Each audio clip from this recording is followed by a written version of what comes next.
Ito na ang pang-apat na araw natin sa biyahe. At sa video na ito, ating tatawirin ang probinsya ng Ilocos Norte at Ilocos Sur. Nakakatagpo rin tayo ng mga taong nag-abang sa atin sa daan. Best na ako nadaan ng Norte pero ngayon lang ako dumaan dito. Sir, maraming salamat. Ganoon po kasi kami, nagmamadali din. Bali, taga rito lang din po kayo mismo. At syempre, hindi tayo nawawala ng pagsubok. Grabe. Riyan ang mga aberya na ating nararanasan. Ito naman siguro.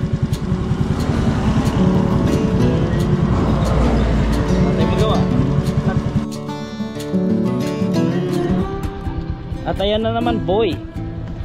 Nasa buga ng kulong. Andito kami sa out of nowhere. Nagtago kami kasi natakot kami sa thunderstorm. Ang lakas ng mga kidlat. Naka 10 liters na kami. Ganito ako pag mayroong dumadaan na vlogging dito.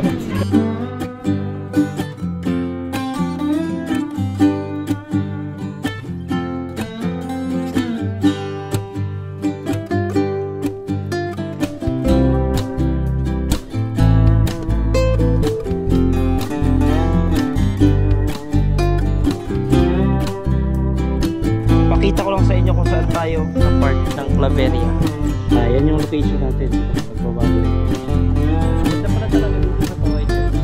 1,206 kilometers run. So ang goal natin sa biyahe na ito, hindi tayo gagastos kahit piso na manggagaling mismo sa bulsa natin. Alright, welcome to the 4th day of our North Loop Diskarte series. Tayo natulog at baba na tayo ng Ilocos Norte.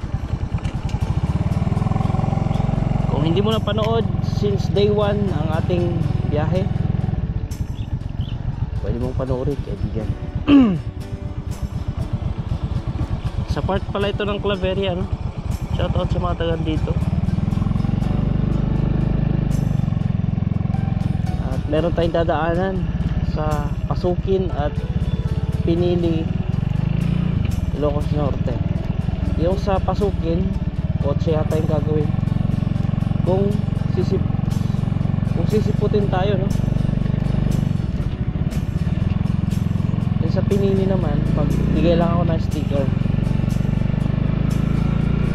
Meron pala akong naisipan at hanggang ngayon di pa ako nakaisip ng ipapangalan natin sa motor na ito, since ito naman ay laging kasama ko sa adventure sa mga loyalists dyan at nanood sa mga previous videos natin using this motorcycle, Suzuki Raider J crossover. Bigyan nga natin ito ng pangalan at gusto ko manggaling sa inyo, sa mga subscribers natin. I-comment nyo na lang kung ano ipapangalan natin sa motor na ito at kung ano yung magustuhan ko sa mga i-comment yung pangalan ng motor na ito. Yun ang gagamitin natin. At congratulations, yung mabibigyan o yung mananalo at mapipili ko na pangalan ay papadalhan ko ng reward. At ano yung reward na yun? Sticker. Yes, yun lang ang kaya pa natin ibigay. Go ahead. So let's go to Ilocos Norte. Coming here from Claveria. May daan dito papunta dun sa taas. Hindi ko alam kung saan papunta. Ano yun natin? Mukhang doon yan papunta sa view deck. Hindi na tayo mag highway, dito na tayo. Kaya naman ito eh. Uy. Kaya?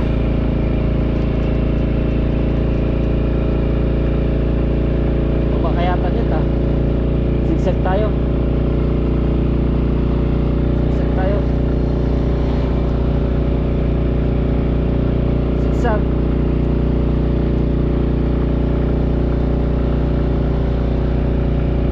Yun. Hindi ako walang buwelo eh.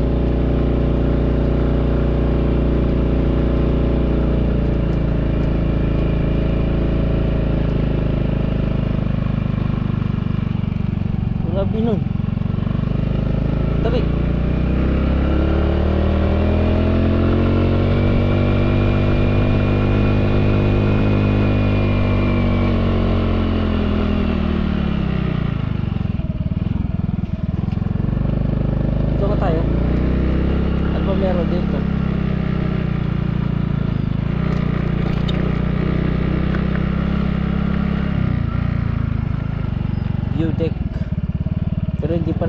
develop.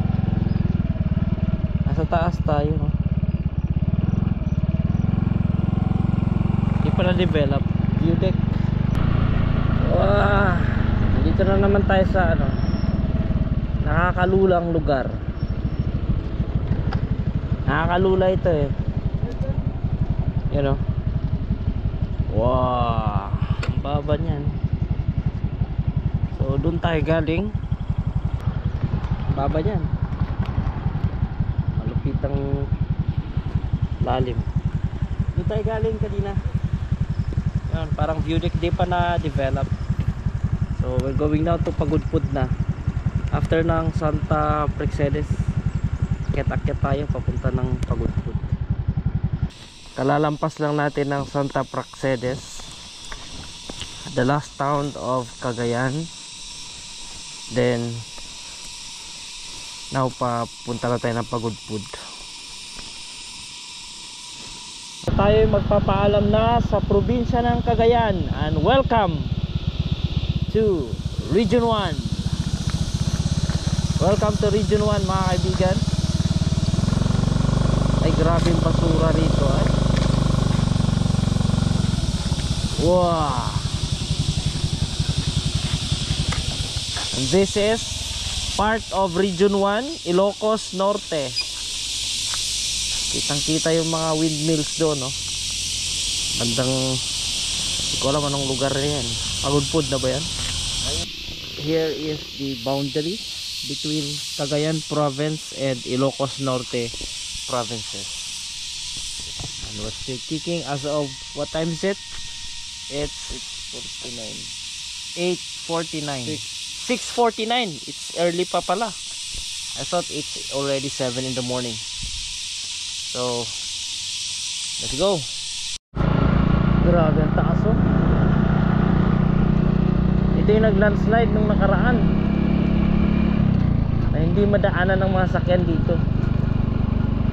Kaya one way yung kasagsagan ng pagkaguho ng lupa na yan.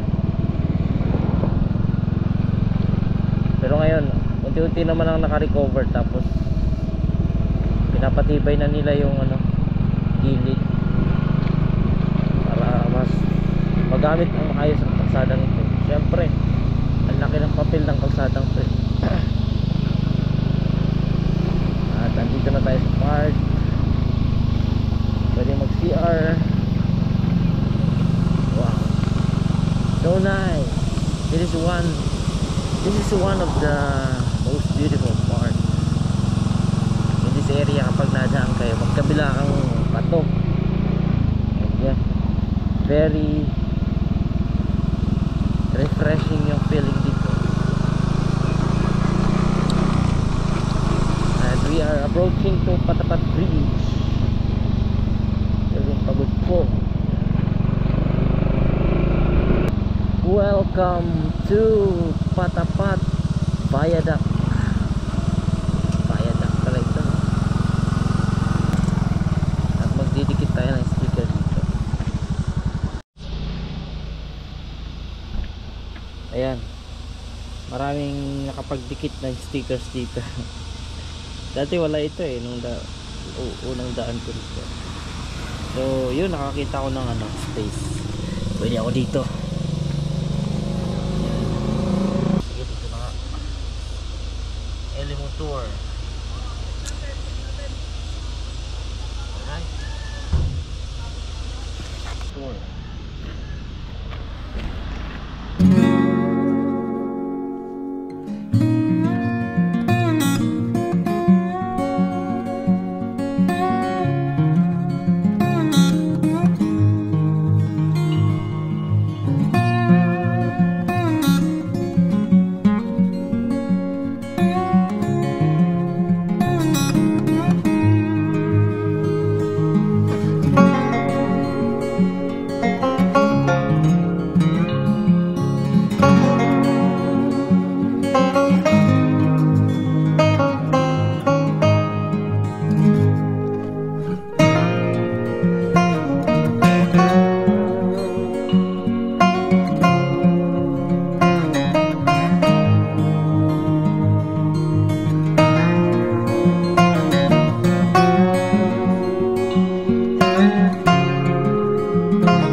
naliligo dyan sa baba.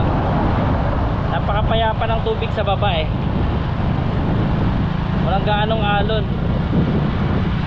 Sa ngayon wala kami nakikitang naliligo eh, ni isa. Siguro nung summer talaga napakainit, meron siguro ding mga ilan-ilang naliligo dyan. Ang ganda ng lugar na ito.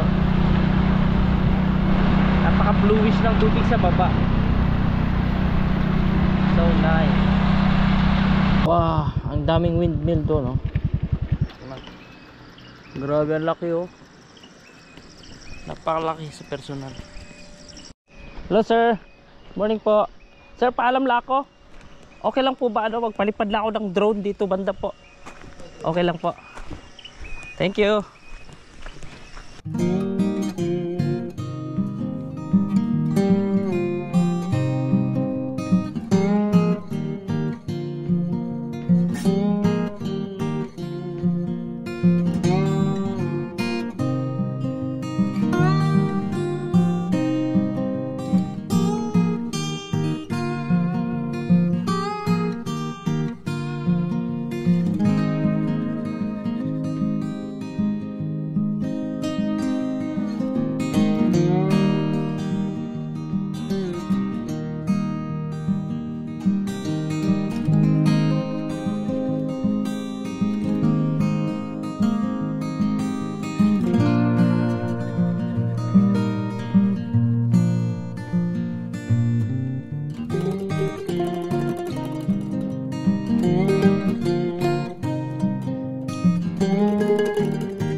Gumastos tayo ngayon ng 340 sa ating breakfast dito sa Subic, Pagudpud. Landmark ng mismong Pagudpud. Welcome to Pagudpud. Bumili ako ng t-shirt. Masalubong ko doon sa aking mag-ina. Full tank tayo ulit dito sa Banggi. Ito yung pang-apat na full tank natin mga kaibigan. Another 230 na naman dito sa Banggi, Ilocos Norte. So yun yung kabuuan ng full tank natin from Alcala, Cagayan. Sa araw na ito, sa 4th day of our biyahe, kaninang agahan gumastos tayo ng 345. Tatlo na kami doon. Then itong gasolina sa akin personal 230. Kumbaga ang nagastos ko pala kanina sa breakfast is only 115. Okay, sa akin lang na sarili, no. Then gumastos ulit ako dito ng 230 sa full tank natin. Diyan na nga. At dito na nga muli tayo ay naflatan. Siguro naipit na naman ito tulad nung nakaraan. Grabe. At ayan na naman boy. Ito na naman, kasama sa paglalakbay na naman. At tayo ay nasa buga ng gulong. Palit gulong na yan boy. Papalitan ko gulong. Hanap tayo ng mabilhan ng gulong. Kailangan ko ng baguhin, no? Talagang pangilang ipit na yan. Kaya palit gulong na yan boy. Gumastos na naman tayo ng 810 lahat. Labor, interior at saka gulong. Yan. Yan yung mga gastos natin na naidagdag today.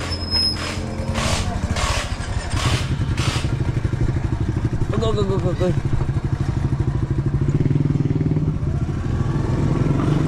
Let's go. Ready to go? Naikabit na natin. At tayo ay ikot na. Dito tayo ngayon sa Paway. Ayan, Paway Church. Isa sa highlight dito sa Ilocos Norte is this, the Paway Church. Ang ganda pala talaga dito sa Paway Church. Ilang beses na ako nadaan ng norte pero ngayon lang ako dumaan dito. At pakalupit. Tapos yun, ang lupit. Alright. Let's go to Pinili. Hindi ko alam anong lugar ito. Basta ito, umagaw ng attention ko. Purple by the Bay. Ang ganda. Bahay lang siya tapos puro violet and white. Ang galing. Dito yata, paway pa yata ito. You know? Wow. Purple by the Bay. Ayos. Ay, lumampas ako. May dadaanan ako dito. Sir Jason. Bibigyan ako ng sticker nun eh.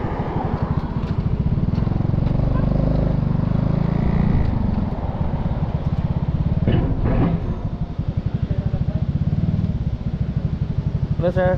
Sir Jason po. Umalis po. Hello sir. Welcome sir sa Totoong Pinili. Kayo po yung sir? Nabirya ako dyan sa ano po eh, kaya ano. Sa pasukin, nakita ko ka Opo. nag-meeting kasi kami. Guys. Thank you po sa ano. Pagbigay lang ako ng sticker no sir. Mabilisan lang din kami dahil may mga naghihintay sa akin sa baba. Ano yan sir? Kayo may-ari nitong gasolinahan? Ako lang yung managing. Ay, kayo nagmamanage. Ay, subscribe na lang po sa ano natin. Ayan, shoutout sa inyo, Sir Jason. Umingi lang ng sticker si sir eh, bigyan ko na lang. Bigyan ko na lang yung mga kasama ko. May laman pa to? Kargahan pa? May laman pa ito sir, talaga? Kargahin na lang natin. Ayos. Kakargahan daw ni sir. Shoutout kay sir. Thank you sa'yo sir ha. Napakabait naman ito. Siya pala ang supervisor dito.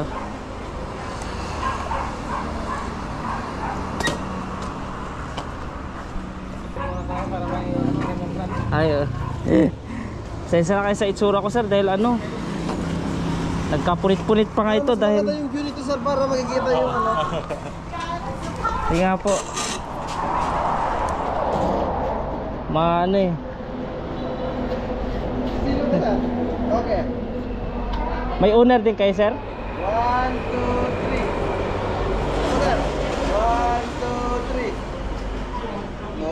May owner type Hindi, type jeep yung dito. mga ano, katrabaho, kasama ko, mayroon silang owner type pero Paano nyo po ako na ano? hindi, nakita kita sa ano kasi sa mga nagdi-DIY na sa YouTube. Opo.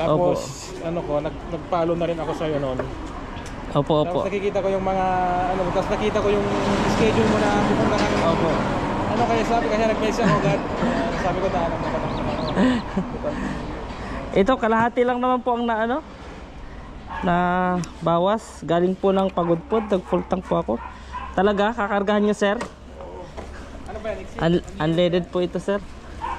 Lumagpas kami. May karga pa po. May karga pa si kapatid ko. Kapatid mo yan? Opo, mga kapatid ko po yan sir. Sir, thank you ha.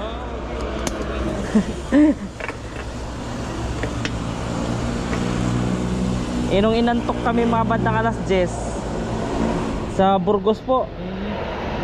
Natulog kami ng saglit, siguro mga umabot na mga 30 minutes din po.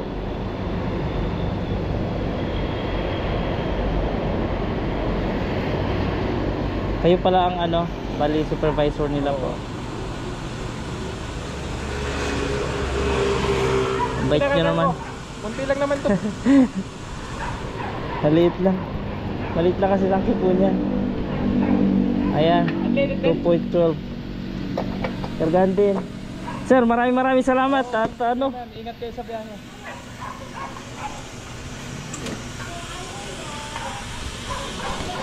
ayan, kinargahan din ni sir.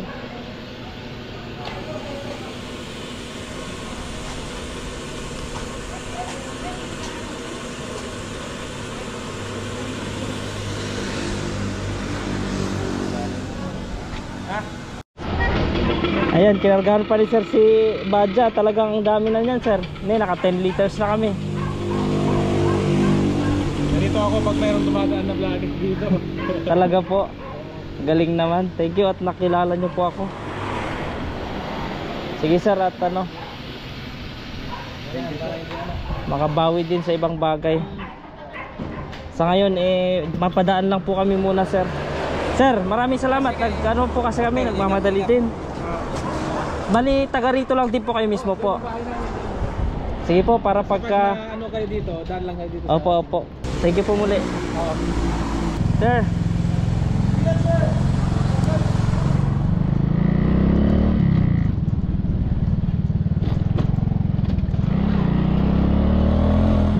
Ayan, nakargahan tayo ni Sir Jason ng 2.13 liters.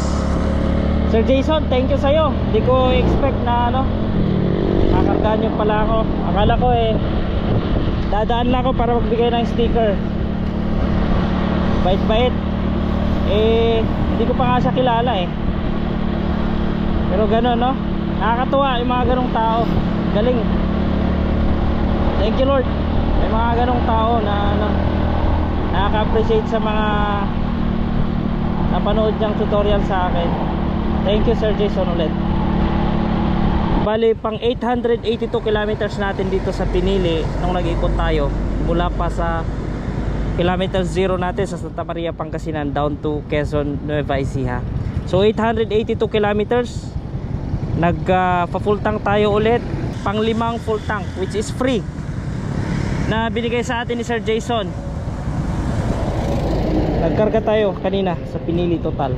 Shout out sa lahat ng mga taga workers dito sa Total gasoline station in Pinili, Ilocos Norte. Thank you sa inyo sir. Grabe ka Sir Jason, pinuno mo yung tangke niya. Talaga nakakatuwa, tuwang-tuwa lang kami.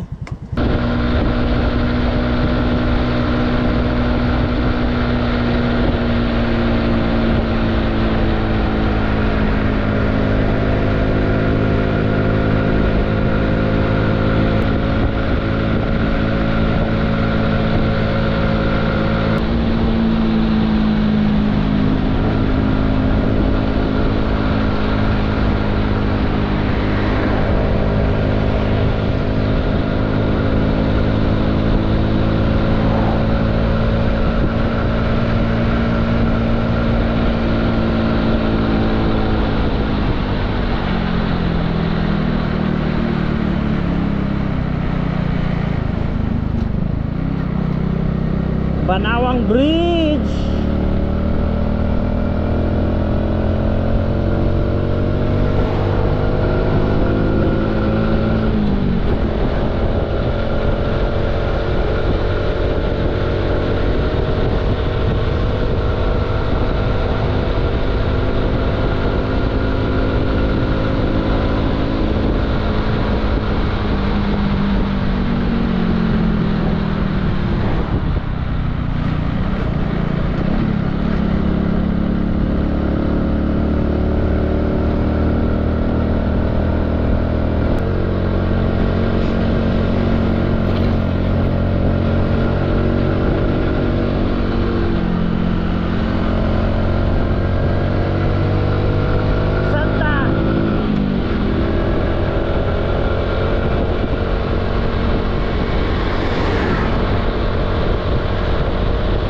Dito na kami sa Banawang Elementary School dito sa Santa Ilocos Sur. At ito na si sir na imimit namin, gagawa namin sakyan. Opo.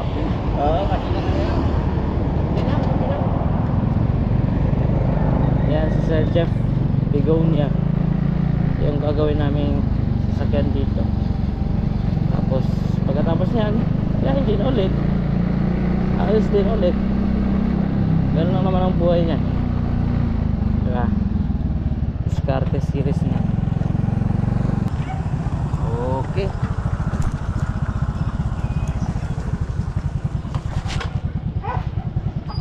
Dami nyo palang mga manok dito.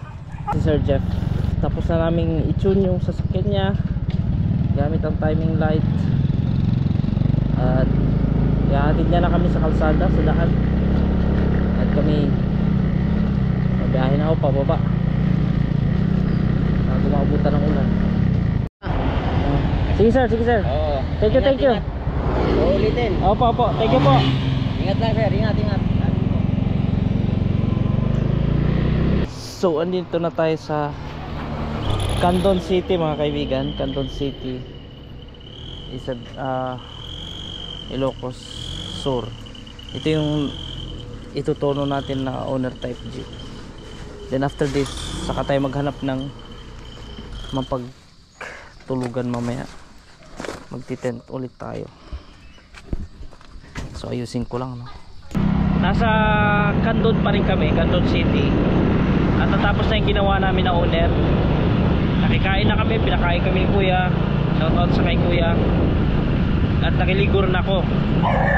At kami uwi na ng Pangasinan. Kaso bigla akong naisip, extend pa kaya tayo na isang araw. So ang gagawin natin ngayon, kahanap tayo ng matutulugan dito sa Candon City. Nag-offer si kuya kanina, kaso decidido kami na uwi na talaga. Nag-offer siya na dito na kami matulog sa kanila, pero tinanggihan ko kasi uwi nga kami. Pero ngayon biglang nagbago isip ko, ayoko naman nang bumalik doon. Kaya na. So hanap kami ng matutulugan dito siguro sa bypass, dito sa bypass ng Candon City, Isabela. Ano to men? Ilocos Sur. Dalawa na lang kayo. Hanap kami ng mabilhan ng karton. Nakakita na kami ng matulugan doon sa bypass dito sa Candon City. Nakahanap na kami ng karton na mabili. Ayan, nakahanap kami ng karton dito sa mismong loob sa city ng Candon, sa gilid ng Jollibee. Diyan kami nagkuha ng mga karton, yung mga tinapon ni kuya. Pinulot na namin paghigaan. Nakapag-set up na tayo mga kaibigan. Yan yung tent natin. Matutulog na tayo ngayon. At see you na lang bukas sa ating last day ng ating North Loop Discarte series. Ang nagastos natin sa buong maghapon mga kaibigan, mula ka ng umaga kumain tayo 115, tanghalian ay hindi, nagmerienda lang, hindi na kami nagkain-kain pa eh. Nagtipid talaga, no? Mamaya babanat na tayo. Santa Lucia, Ilocos Sur, last na bayan. Merong dadaanan ulit tayo doon. I hope na makumulate tayo. Gagastos na naman tayo ngayon para sa breakfast natin. Hanap tayo ng murang makain.